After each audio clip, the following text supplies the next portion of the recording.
aspirasi murid.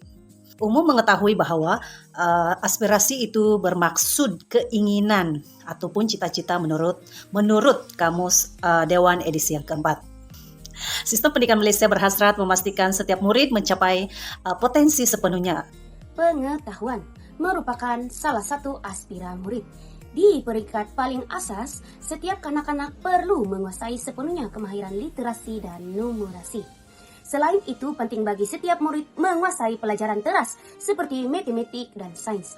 Murid juga perlu didedahkan kepada pengetahuan am yang menyeluruh tentang Malaysia, Asia, dan dunia. Dari aspek sejarah, manusia, dan geografi. Murid juga digalakkan untuk mengembangkan pengetahuan dan kemahiran dalam bidang lain seperti seni, musik, dan sukan. Kemahiran dui bahasa, di mana kerajaan sentiasa memastikan setiap murid mampu menguasai bahasa Melayu sebagai bahasa kebangsaan dan perpaduan, sementara bahasa Inggris sebagai bahasa komunikasi antar bangsa. Penguasaan kedua-dua bahasa ini mampu membantu murid untuk menempatkan diri dalam dunia pekerjaan. Selain itu, kerajaan juga sentiasa memastikan murid berpeluang untuk menguasai bahasa lain seperti bahasa Kadesan Dusun, bahasa Cina, bahasa Tamil, dan bahasa Arab. Setiap murid akan belajar cara memperoleh ilmu sepanjang kehidupan mereka untuk membolehkan mereka menghubungkan pelbagai disiplin ilmu dan mencipta ilmu baru. Setiap murid perlu menguasai pelbagai kemahiran kognitif termasuklah penaklukan, pemikiran kritis, kreatif, dan inovatif. Bidang ini kurang diberi perhatian menyebabkan murid tidak berupaya untuk mengaplikasi ilmu pengetahuan dan berfikir secara kritis di luar konteks akademik.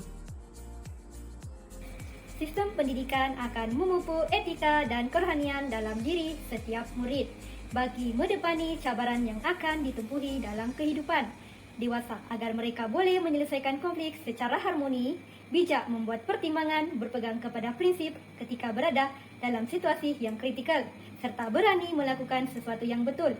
Sistem pendidikan juga berhasrat untuk membentuk individu penyayang yang dapat menyumbang kepada kesejahteraan komuniti dan negara.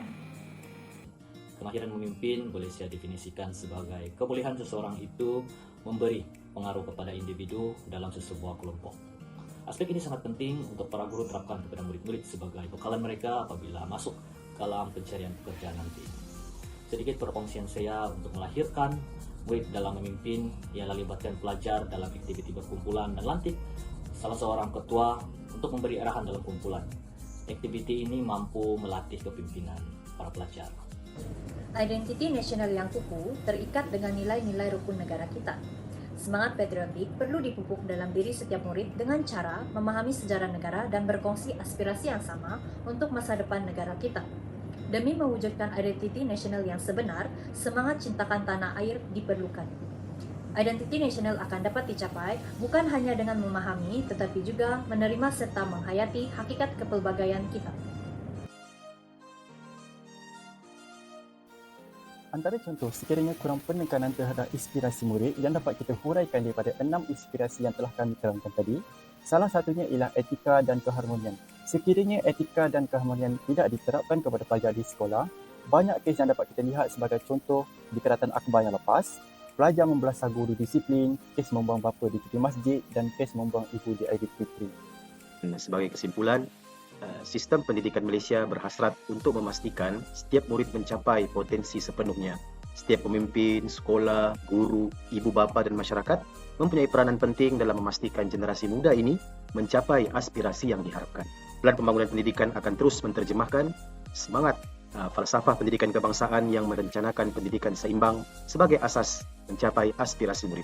Perkara ini selari dengan maklum balas daripada dialog nasional. Pelan pembangunan pendidikan ini juga mengambil pengajaran daripada sistem pendidikan berprestasi tinggi bagi membangunkan unsur murni dan kecekapan tertentu yang diperlukan oleh murid untuk berjaya dan berkembang maju dalam dunia global yang semakin mencabar. Itulah dia 6 perkara pengetahuan, kemahiran berfikir, kemahiran memimpin, kemahiran dui bahasa, etika kerohanian dan identiti nasional. Sekian dan terima kasih.